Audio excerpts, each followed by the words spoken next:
नमस्कार बच्चों, स्वागत है आपका हमारे चैनल विद्या वाहिनी बिहार पर। हम इस चैनल में बिहार बोर्ड की सभी क्लासेस की पुस्तकों का अध्ययन करने का प्रयास कर रहे हैं। यह 8वीं क्लास की सामाजिक आर्थिक राजनीतिक जीवन की जो पुस्तक है उसका पहला अध्याय भारतीय संविधान का चैप्टर है, जो हम इस वीडियो के माध्यम से आपको समझाने जा रहे हैं। आप लोग लॉकडाउन में स्कूल नहीं जा पा रहे हैं, कोरोना के चलते विद्यालय बंद है, तो आपकी पढ़ाई जारी रहे इसलिए ये चैनल शुरू किया गया है। आप लोग इसके सारे वीडियोस को ध्यान से देखें और चैनल को सब्सक्राइब ज़रूर करें। तो शुरू करते हैं भारतीय संविधान। बच्चों, आप लोग अपने विद्यालय में गणतंत्र दिवस तो ज़रूर मनाते होंगे। गणतंत्र दिवस कब मनाते हैं बच्चों? 26 जनवरी को। क्यों मनाते हैं? जब हमारा देश 15 अगस्त को आज़ाद हुआ, तो फिर हम 26 जनवरी को गणतंत्र क्यों मनाते हैं? इसका क्या महत्व है? संविधान क्या होता है और इसे 26 जनवरी को क्यों लागू किया गया? यह कुछ ऐसे प्रश्न हैं जो आपके दिमाग में बराबर आते होंगे। आपके विद्यालय में संविधान की प्रस्तावना का पाठ भी होता होगा। यदि आपके मन में इस तरह के सवाल उठते हैं तो इस वीडियो को ज़रूर अंत तक देखिएगा। देखिए, लाइन बाय लाइन पढ़ाना तो संभव नहीं है, लेकिन जो भी इसकी महत्वपूर्ण बात है, जो इसमें समझने वाली बात है, वह मैं आपको ज़रूर समझाने का प्रयास करूँगी। आप लोग अपने विद्यालय जाते हैं और आपको लगता है कि आप वहाँ जाते हैं, शिक्षक वहाँ पढ़ाते हैं और आप पढ़ के चले आते हैं, लेकिन बात इतनी सीधी और सरल नहीं होती। आपके विद्यालय को चलाने के लिए एक नियम होता है, एक कानून होता है। एक विद्यालय में कितने बच्चे होंगे, एक कक्षा में कितने बच्चे होंगे, यह सब का एक नियम होता है। परीक्षाएं कब कब होंगी, आपकी किताब कौन बनाता है, इन सभी का एक कानून बना हुआ है। यह कानून कौन बनाता है कि जिससे पूरा विद्यालय सुचारू रूप से चलता है?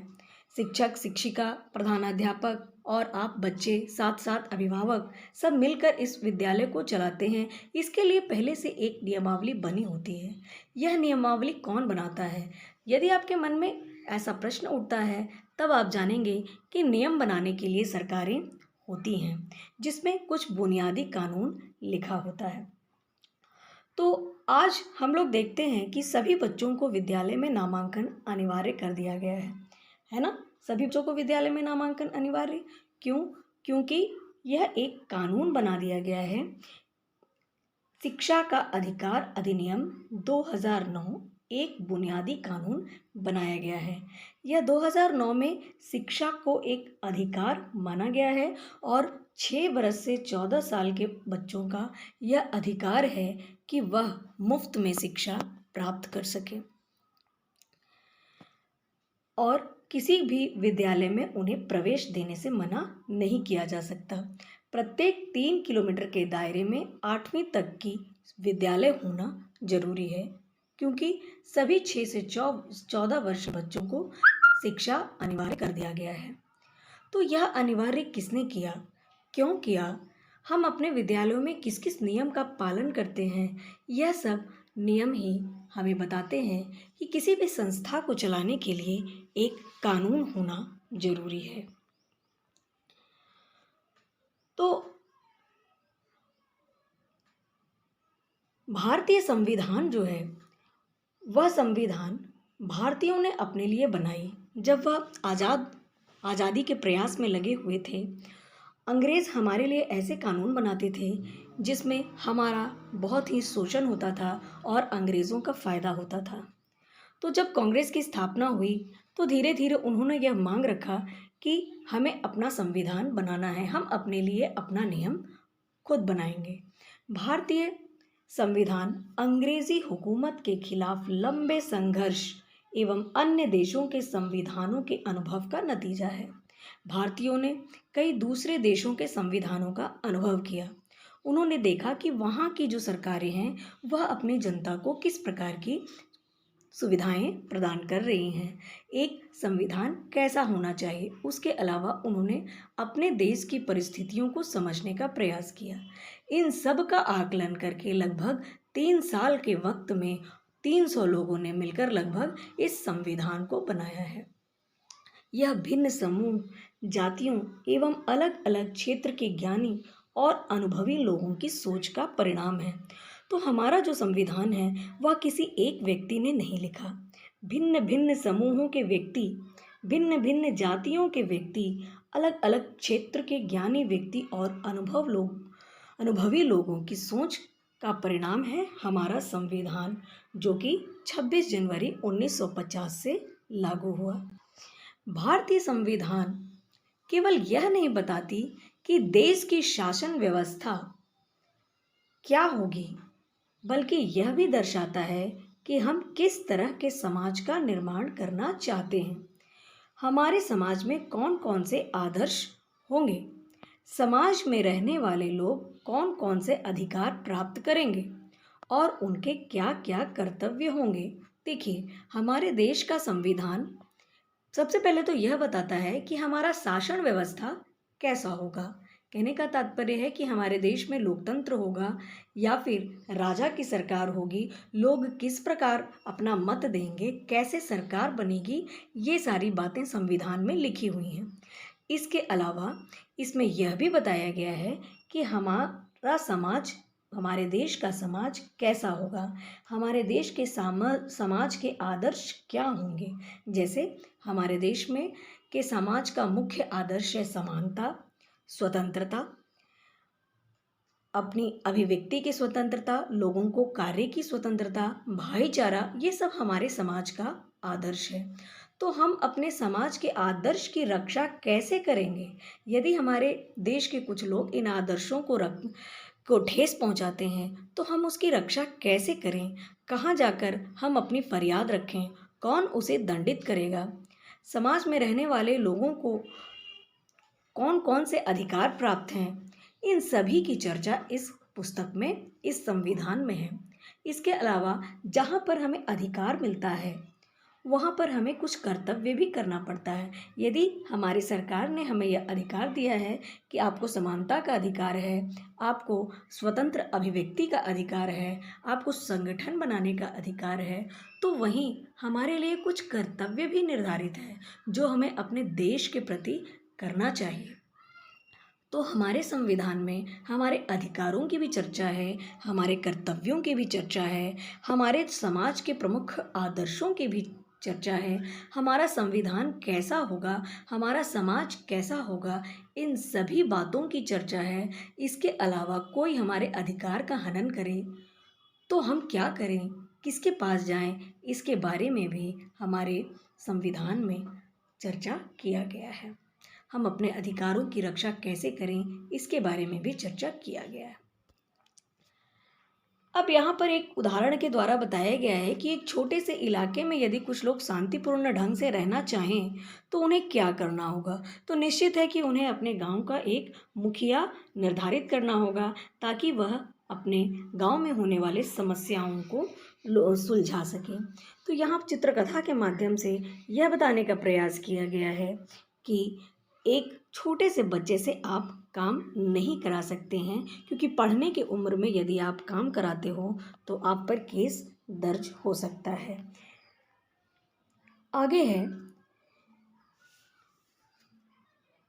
कि यदि छोटे से इलाके को विकास और खुशहाल करने के लिए नियम की आवश्यकता है तो उसी प्रकार पूरा देश को चलाने के लिए भी नियम की ज़रूरत है, और इसे ही हम संविधान के रूप में हर देश अपनाता है। संविधान में नागरिकों के अधिकारों और कर्तव्यों का वर्णन है और यह भी बताया जाता है कि अगर नागरिक के अधिकारों का हनन हो तो उस परिस्थिति में उन्हें क्या करना चाहिए।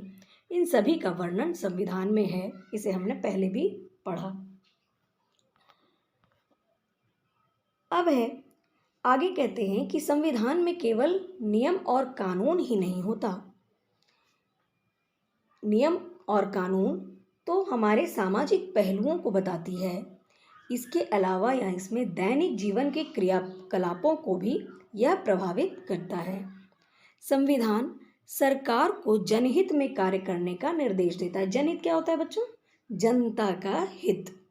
संविधान सरकार को कहता है कि आपके सारे कार्य जनता के हित में होने चाहिए, जिससे सभी लोगों का और ख़ास तौर से समाज के पिछड़े और कमज़ोर वर्गों का विकास होना चाहिए, जैसे कि अनुसूचित जाति और जनजाति जो बहुत ही पिछड़े हुए हैं, इनका भी आपको विकास करना है। गरीब के बच्चों के लिए छात्रवृत्ति की योजना, वृद्धों के लिए पेंशन योजना, इस तरह की नियमें हमें सरकार जो करती है वह संविधान के अनुरूप करती है, ताकि सभी लोगों में समानता लाया जा सके। तो हमने जाना कि हमारा संविधान क्या है। अब आपसे यदि कोई प्रश्न पूछे कि संविधान क्या है, तो आप क्या कहेंगे? संविधान नियमों और कानूनों का संग्रह है और इसके अलावा यह भी बताता है कि हमारे समाज का आदर्श क्या है, भारतीय लोगों का अधिकार क्या है, उनके कर्तव्य क्या हैं, और यदि कोई आपके अधिकारों का हनन करे तो आपको करना चाहिए, सरकार कैसे चलेगी, जनता कैसे अपने हक की लड़ाई लड़े, इन सभी का वर्णन संविधान में है। अब आइए जानते हैं कि भारतीय संविधान का ऐतिहासिक संदर्भ क्या है, यह कैसे कैसे बना और किस किस ने इसमें सहयोग किया। तो किसी भी संविधान के स्वरूप को समझने के लिए यह जानना जरूरी है कि वह किन परिस्थितियों में उसका निर्माण हुआ है। उस देश में रहने वाले लोगों के ऐतिहासिक, सामाजिक, आर्थिक, राजनीतिक एवं सांस्कृतिक पृष्ठभूमियों को उसमें शामिल किया गया है या नहीं किया गया है। देश के सभी लोगों के हित का उसमें ध्यान रखा गया है या फिर नहीं रखा गया। सबसे अहम बात यह है कि संविधान बना कैसे। हमारा जो संविधान है वो बहुत ही बड़ा है, और यह संविधान कैसे बना, उसे बनाने की प्रक्रिया में उस देश के सभी वर्गों के लोग शामिल हो पाए थे या नहीं। हमारे समाज में बहुत तरह के वर्ग हैं, बहुत तरह की भाषाएं हैं, बहुत सारे प्रांत हैं, और हर प्रांत का हित हो, इसलिए यह जरूरी है कि सभी प्रांत के लोगों को उस संविधान को बनाने में शामिल किया गया हो। संविधान के बनने की कहानी को जानते हैं। 1885 ईस्वी में भारतीय राष्ट्रीय कांग्रेस की स्थापना हुई थी, और इसके बाद से ही भारतीय राष्ट्रीय कांग्रेस ने और देश के अन्य संगठनों ने भी संवैधानिक सुधारों और कानून बनाने वाली संस्था में भारतीयों को अधिक से अधिक संख्या में शामिल करने की मांग की थी। कहने का मतलब ये है कि अंग्रेज जो भारतीयों के लिए नियम बनाते थे उसमें कोई भारतीय नहीं होता था। अब इससे वे पक्षपात करते थे, सारे नियम वे अपने पक्ष में बनाते थे और भारतीयों का शोषण करते थे। फिर लोग एकत्रित हुए और उन्होंने भारतीय राष्ट्रीय कांग्रेस नाम की संस्था बनाई, और इसके अलावा भी कई छोटे बड़े संस्था थे। इन संस्थाओं ने सरकार के पास यह प्रस्ताव रखा कि आप जब कानून बनाते हो तो हमारे लिए बनाते हो, तो उस कानून बनाने वाली संस्था में हमारे भी देश के लोग होने चाहिए।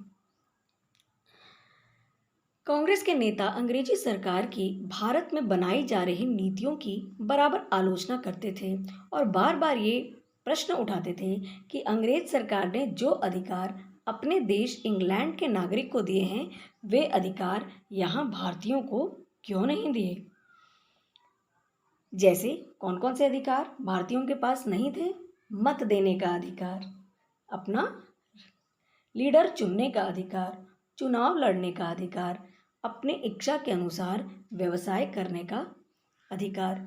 ये सारे अधिकार जब इंग्लैंड में दिया गया है, तो वो जब यहाँ शासन करते हैं तो हमें वो अधिकार क्यों नहीं देते, हमारे साथ भेदभाव क्यों किया जाता है।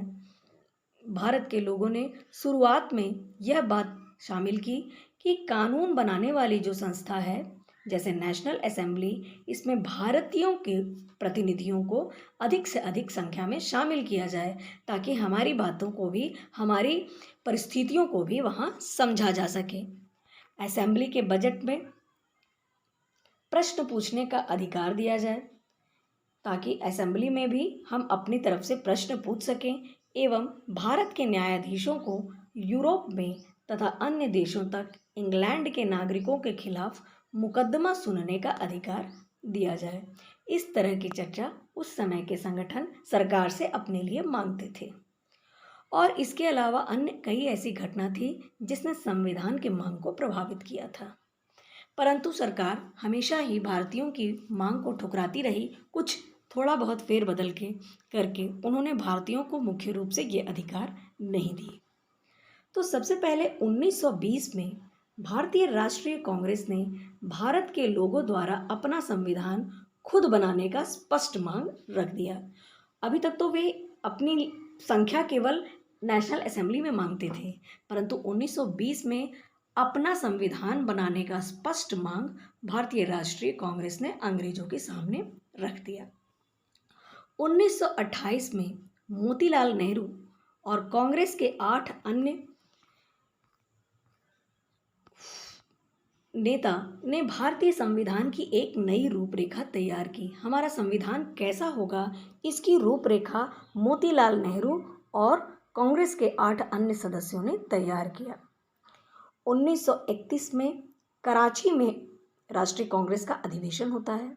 कराची जो अभी पाकिस्तान में है, पहले भारत में था। और 1931 में कराची में भारतीय राष्ट्रीय कांग्रेस का अधिवेशन होता है और भारतीय संविधान की रूपरेखा से संबंधित प्रस्ताव पेश किया जाता है कांग्रेस में। और इन दोनों प्रस्तावों में से कुछ बुनियादी मूल्यों का समावेश किया गया था, जैसे सार्वभौमिक वयस्क मताधिकार। जैसे हम जब अपना बनाएंगे इसमें तो लोगों को अपना जब हम संविधान बनाएंगे तो लोगों को वयस्क मताधिकार करने का अधिकार होगा, स्वतंत्रता और समानता का अधिकार होगा, उत्तरदायी सरकार की व्यवस्था होगी और अल्पसंख्यकों के अधिकार की रक्षा होगी। इस तरह की बातें, इस तरह का प्रस्ताव उन लोगों ने 1931 में, वर्ष याद रखिएगा, 1931 में कराची के अधिवेशन में यह रूपरेखा पारित किया गया। और यही सब हम अपने उद्देशिका में आज भी पाते हैं। आपके विद्यालय में जरूर उद्देशिका का पाठ कराया जाता होगा। हम भारत के लोग भारत को एक संपूर्ण प्रभुत्व संपन्न समाजवादी पंथ निरपेक्ष लोकतंत्रात्मक गणराज्य बनाने के लिए तथा उसके समस्त नागरिकों को सामाजिक, आर्थिक और राजनीतिक न्याय, विचार, अभिव्यक्ति, विश्वास, धर्म और उपासना की स्वतंत्रता, प्रतिष्ठा और अवसर की समता प्राप्त करने के लिए तथा उन सब में व्यक्ति की गरिमा और राष्ट्र की एकता और अखंडता सुनिश्चित करने वाली बंधुता बढ़ाने के लिए दृढ़ संकल्प होकर अपनी इस संविधान सभा में आज तारीख 26 नवंबर 1949 ईस्वी को अधिकृत, अधिनियमित और आत्मार्पित करते हैं। तो ये हमारी उद्देशिका है और इसमें हमारे संविधान का पूरा सार है, जिसके लिए नियम बनाए गए हैं। भारत को प्रभुत्व रखने के लिए, समाजवादी रखने के लिए, पंथ निरपेक्ष वादी रखने के लिए, लोगों को विचार की अभिव्यक्ति, विश्वास, धर्म की स्वतंत्रता के लिए, न्याय के लिए, समता के लिए, बंधुता के लिए हमारा संविधान निर्मित हुआ है। आगे है 1931 में कराची में ये बुनियादी मूल्यों को लेकर प्रस्ताव पारित किया गया। 1934 में एक स्वतंत्र संविधान सभा की मांग की गई। 1934-35 में द्वितीय विश्व युद्ध शुरू होने वाला था।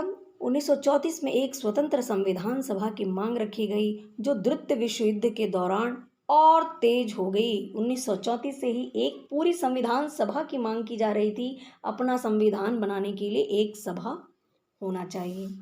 अंततः दिसंबर 1946 ईस्वी में संविधान सभा गठित हो गया और जिसके अंतरिम अध्यक्ष थे, ये बहुत ही इंपॉर्टेंट है दोस्तों, बराबर परीक्षाओं में पूछा जाता है कि संविधान सभा के अंतरिम अध्यक्ष डॉक्टर सच्चिदानंद सिन्हा थे और उनकी अध्यक्षता में डॉक्टर राजेंद्र प्रसाद संविधान सभा के निर्वाचित अध्यक्ष बनाए गए थे। तो परमानेंट अध्यक्ष राजेंद्र प्रसाद थे और अंतरिम अध्यक्ष डॉक्टर सच्चिदानंद सिन्हा थे और इस प्रकार संविधान सभा का गठन हो गया। और ये दोनों ही विभूतियाँ जो थे, ये बिहार के निवासी थे, डॉक्टर सच्चिदानंद सिन्हा भी और डॉक्टर राजेंद्र प्रसाद भी। यह हमारे बिहार के लिए बहुत ही गर्व की बात है। आगे है संविधान की बुनियादी मूल्य। हमारा जो संविधान बनकर तैयार हुआ, इसके कुछ बुनियादी मूल्य हैं, इसके बारे में हम अगली वीडियो में चर्चा करेंगे। उम्मीद है आपको वीडियो अच्छा लगा हो। चैनल को लाइक कीजिए बच्चों, चैनल को सब्सक्राइब कीजिए, वीडियो को लाइक और शेयर करना बिल्कुल ना भूलें ताकि यह वीडियो आपके सभी दोस्तों तक पहुँचे।